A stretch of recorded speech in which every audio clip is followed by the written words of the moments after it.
Hello there, and welcome to Wake Up to the Bible. I'm Daniel Kaplan. I'm here with my father, Dr. Kaplan. Together, we're reading Genesis through Deuteronomy over the course of this year, reading a little bit every day. Today, we're going to be reading. Hold on, I lost my reading. It's the third one, Genesis 32:31 through 33:5, and I'll be reading through the Robert Alter translation, and then we will discuss. And Jacob called the name of the place Peniel, meaning I have seen God face to face, and I came out alive. And the sun rose upon him as he passed Penuel when he was limping on his hip. Therefore the children of Israel do not eat the sinew of the thigh, which is by the hip socket to this day, for he had touched Jacob's hip socket at the sinew of the thigh. And Jacob raised his eyes and saw, and look, Esau was coming, and with him were 400 men. And he divided the children between Leah and Rachel, and between the two slave girls. And he placed the slave girls and their children first, and Leah and her children after them, and Rachel and Joseph last. And he passed before them and bowed to the ground 7 times until he drew near his brother. And Esau ran to meet him and embraced him and fell upon his neck and kissed him, and they wept. And he raised his eyes and saw the women and children, and he said, Who are these with you? And he said, The children with whom God has favored your servant.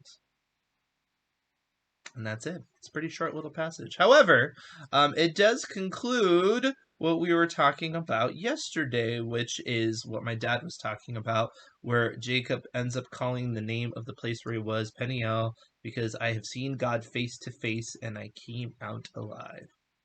Now this gets hairy, right? When people, because there's always this stuff. It's like nobody has seen God, and then people do see God, and then you have like Jesus, and it can just be very tricky to parse that out from a theological perspective. Well, they don't see him as he, as he is. They see him as forms that he takes. Yeah, no. I agree with that explanation. I was just tossing that out there so you could give it.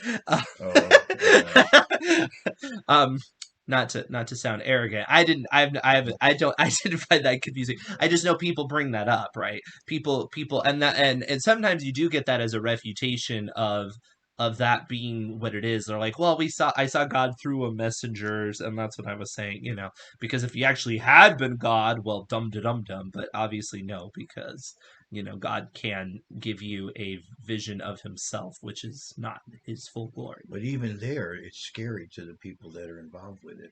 Like Jacob thought that it was very nice that he survived it, deciding that he survived. Yeah, he came out alive, right? Yeah.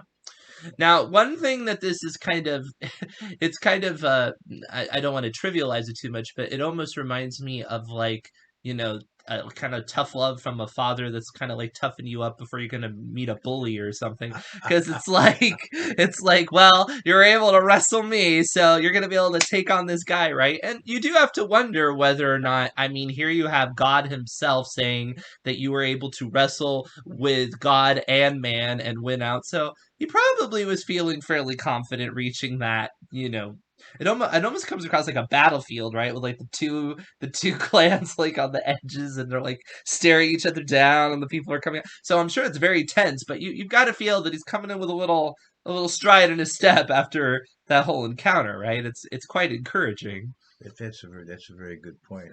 I'd like to look at Psalm 24, and if you go, I love Psalm 24. If you go to an interlinear or very literal translation, it says, This is the verse 6th verse. This is the generation of those who seek him, who seek your face. Yes. Jacob, Selah. Yeah. So what's going on here? Well, I think what's going on here is when this is the generation who seek your face. Jacob, this is a Jacob-like generation. Jacob literally saw your face, right? And this is what we're wanting to do. And a literal translation would be quite powerful here, and I don't think I've ever seen one. And maybe an interlinear would have to do it that way. I'm gonna look up and see what Robert Alter does. Oh yeah, that'd be interesting. Dun dun dun. He may just some people might. It's gonna take me a moment to get there, right, but go ahead and vamp for a little bit. I'll find it. Okay. Well, Well, we can go back now to the yeah. But I have a problem. I have to study back into the Hebrew. We call it Gid Hanasheh. Normally it's translated the sinew that shrank, and here we have altar saying the sinew of the thigh.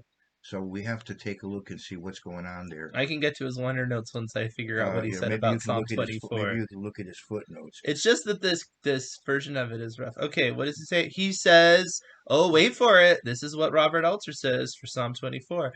This is the generation of his seekers, those who search out your presence, Jacob." Ooh, hooray for Robert Alter!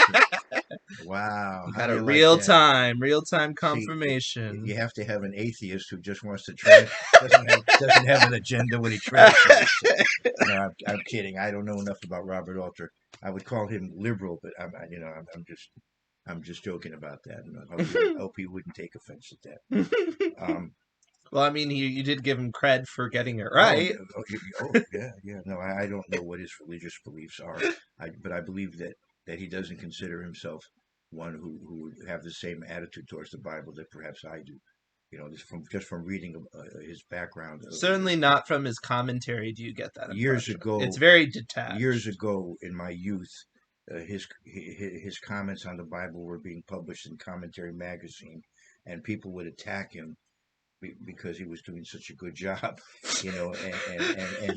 and they would call him a fundamentalist, and he said, more or less, give me a break. I'm just trying to tell you the Hmm. literary value of this. In other words, Right. because he wasn't being sarcastic Mean about on it. the text, right? Right? Yeah. Yeah. No, he takes it very seriously. Right. Like, Yeah.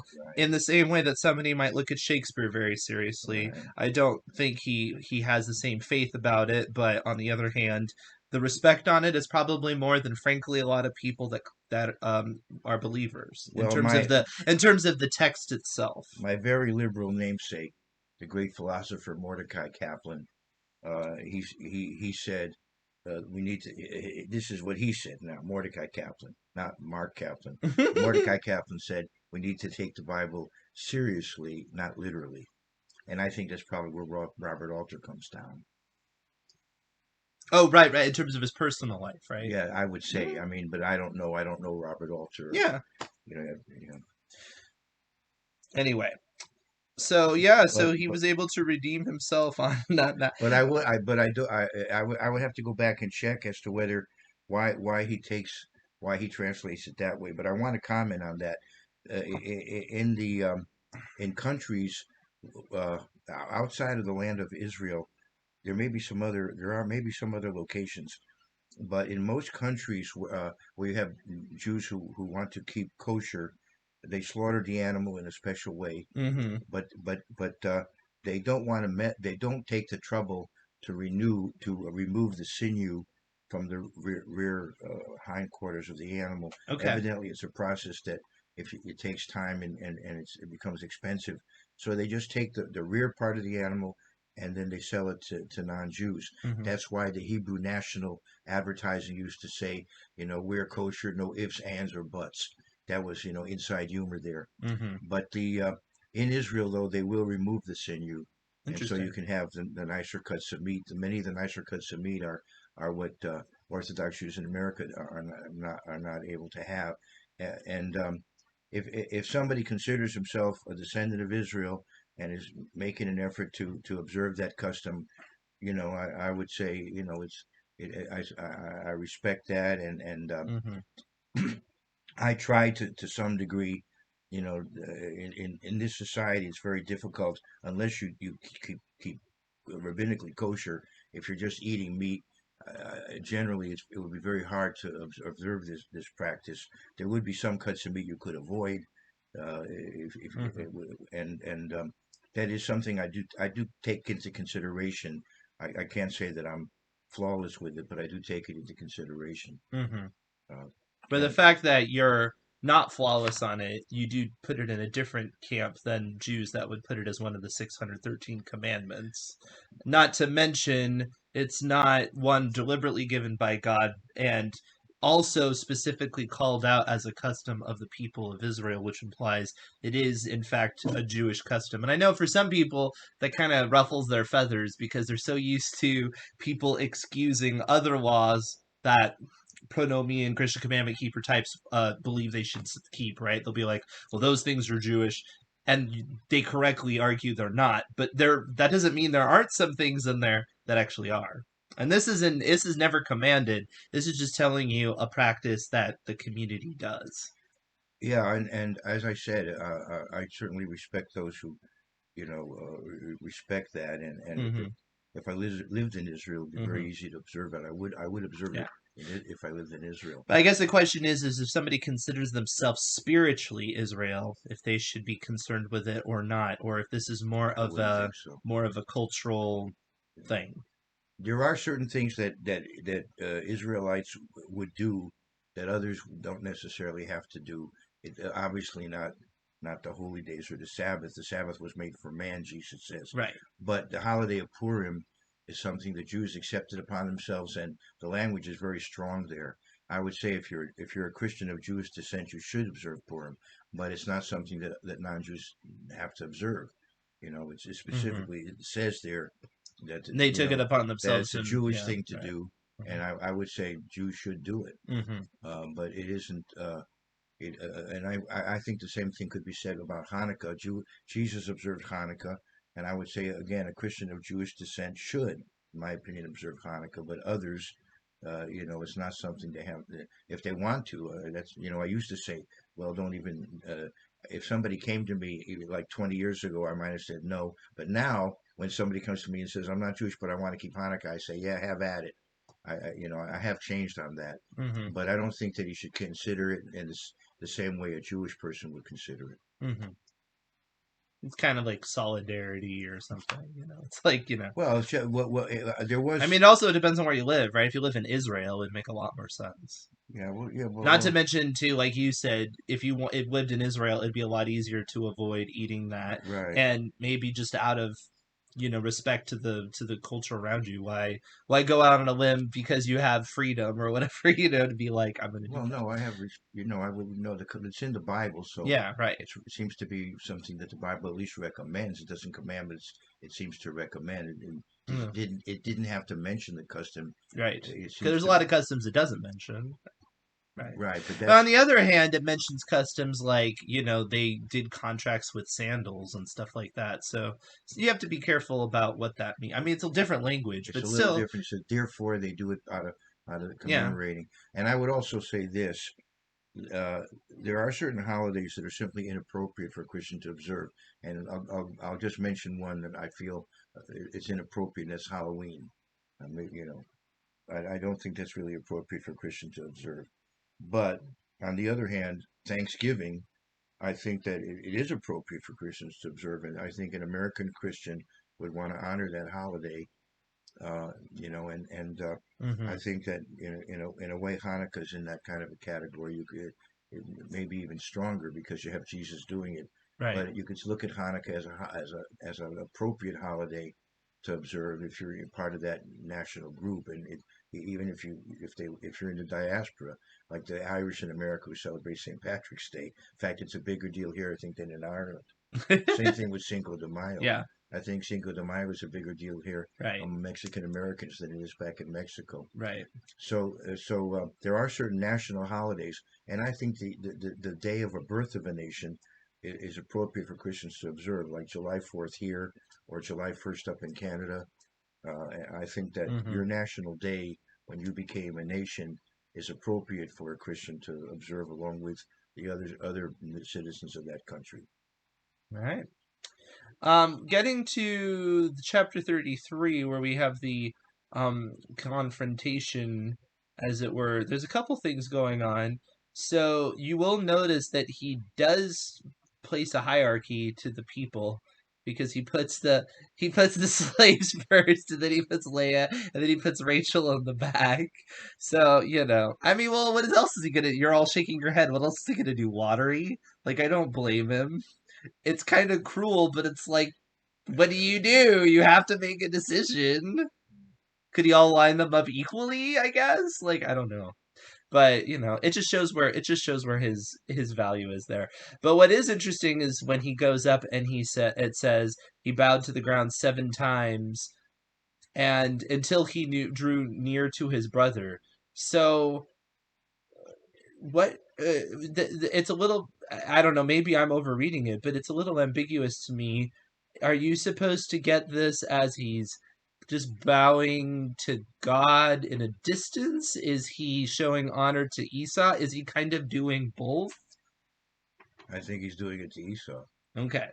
It's just like when you enter a king's, in the old days when you entered Mm-hmm. a king's palace, you might have bowed several times as you got closer and closer. Yeah. No, that's true. Like a monarch or things like that. It's like Japanese culture. It's much more common to do that as a show of respect. Now, here's the thing about that, is that later you'll have well, not in what we're going to read, but later in the Bible you have Mordecai saying that he doesn't bow before anybody but God, right? So the difference is what specifically? Like, is that a Mordecai tradition, or is there more going on? I have a theory. I was just curious what you think. It may be the nature of the bowing. Mm, It may have been bowing that was more of a worshipful kind of bowing mm-hmm. than this respectful bowing, Japanese sort of Japanese style. Mm-hmm. That's one thing that comes to mind. Mm-hmm. Right. That'd be my thought too. My thought is that this is not this is like respect to Esau, whereas Haman was literally like getting to that worship level, and that was the difference. Where But did we leave off here? we left off at when they're crying, and he said, "Who's with you?" And he says, "The children," and that's the end of that. A couple of points here. Okay. He doesn't mention the birthright blessing. He doesn't mention his Mm-mm. father's blessing, the children whom God has graciously given your servant. I noticed in the commentary they brought that out. He worded it in a very careful way, so as not to bring up old wounds. Right. And another thing, He also says your servant too, right? right? It's very Let, deferential. let's get technical here. I love getting technical. We have in the Bible what we call the puncta extraordinaria, the extraordinary points. I'm trying to think what we call them in the yeshiva world. I could call them the kudot miyuchadot, Mm-hmm. special points.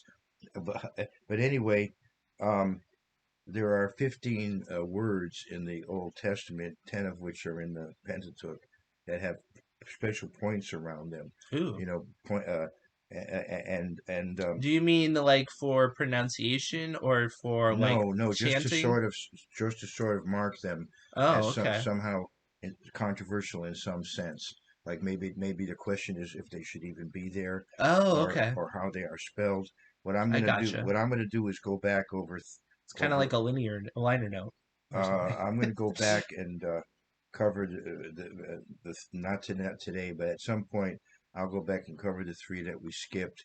But from now on, I'm going to try to do each one as we go to it. Okay. So here, and kissed him is circled with these points, and so Interesting. maybe people do question whether it ought to be there, but there's a Jewish tradition that not it's not unanimous, by the way. There's differences of opinion, but there's a Jewish tradition that the reason the points are around it, he kissed him, but he didn't really mean it.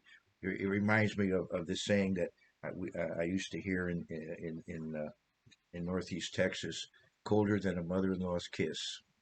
Interesting. But anyway, but it could be that maybe people questioned whether it should be there. Yeah, Robert Alter has something on Oh, okay, good. So anyway, that. from here on out, I'm going to try to comment whenever we get to one of these Yeah. words when they're circled with points. Some cases the point is just over a certain letter, so Uh, then it may just be a spelling question. yeah. But Some, in this according case, to him, some scholars have conjectured that the plural vav at the end of the verb is a scribal error duplicated from the first letter of the next word in the text, and that Esau alone weeps and Jacob remains impassive. say that again, Um, because I didn't see the connection there. That some scholars say, go ahead. yeah, and maybe this is a different point, but he said some scholars have conjectured that the plural vav at the end of the verb is a scribal error duplicated from the first letter of the next word in the text. Okay, But that's not what's in the within the points, right? that That may be unrelated. and Sorry. they wept. And so instead of they wept, it should be and he wept, I guess. Oh, so they say that. So it would be and Esau ran to meet him and he wept and not they wept. The they might be an error. Well, I don't. Well, all right, but I don't have a problem with they wept. But No. what does he say about the points I around? thought that was what that was about because I didn't He understand. But doesn't comment on he it. does not. No. That's interesting. Mm-mm. All right. Yeah, no, he does not Maybe mention he it. has some kind of supplement where he comments on them as a group, Yeah, the 15 of them. yeah. Uh, Now, uh, one thing you're saying he doesn't mention the birthright or the. He also doesn't mention the wives, which was another point of contention with Esau with his parents, because he says, oh, "Who are these with you?" And he says, "Just the children whom oh, your wow. God favors." So he's very, very terse. He's just Uh, the bare bones. uh, I'm not going to trigger him, you know. by the way, It's like walking on eggshells. You know, I'm going to give you the bare bones information and nothing more, I want so to that you defend can't do anything I against me. want to defend Jacob against this cynical implied criticism of him putting Rachel in the rear. But I Rachel, wasn't cynical about it. I but just thought it was tactical. if Joseph was the birthright tribe, Yeah. that's the way it worked out because he was the firstborn of Rachel, and that was the choice Jacob made. Was Uh-huh. and so Yeah. the birthright tribe probably should be the most protected. Right. Was Rachel pregnant at this point or not? Uh, was Rachel pregnant? With Benjamin, because that's going to come up pretty soon, right? Uh, Or um, am I way off in my timing? I could be way off in my timing. I'm sorry. Like no, and I'm trying to think that she has him in Genesis 35, yeah. and then meantime you have the episode in 34. But yeah, she could have been pregnant. It's a good question. So that would be even another reason. Put the pregnant wife Ah, at the back. being pregnant. That's even All right. that makes Right. it even less All mercenaries. right. There There we we go. go. There we go. All right. Jacob's just Yeah, protecting his pregnant because you wife. could argue that he had the birthright, but Judah was going to be the ancestor of the Messiah, Right. so maybe he should go in the rear. Hmm. But Joseph, if Rachel's pregnant, that tops it. So there you go. Uh, Since you wanted evidence to make Jacob look good, uh, I'll just go ahead and throw that in yeah, the this is mix. after all after his conversion, so you want to be generous with him. I mean, he has to put them in some order. What do you Yeah, right, expect? It seems like it. right. Anyway, anything else? No, I no, I think we need to press on. Press So on. All right. So please hit the bell, subscribe, all that fun stuff. Comment below, and we will see you tomorrow. Whoops, sorry.